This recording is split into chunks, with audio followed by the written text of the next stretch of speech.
wewe mume wangu. Sasa unaangalia nini kule? Wapi? Kule.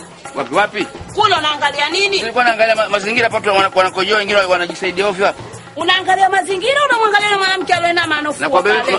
Nakwambia kama mazingira, naangalia mazingira hapa sio. Unaangalia mazingira ungekuwa unanyata hivi. Unamwangalia mwanamke mume wangu. Utakuwa lini mume wangu? Dini inakataza mume wangu. Ukiangalia kama vile ushaikurudia zina mume wangu. Hivi mume wangu utakuwa lini wewe? Mume wangu. Basi ukishapaka kukusanya watu hapa? Sio nikusanya watu, sipendi mume wangu, hayafai yale. Twende zetu. Twende.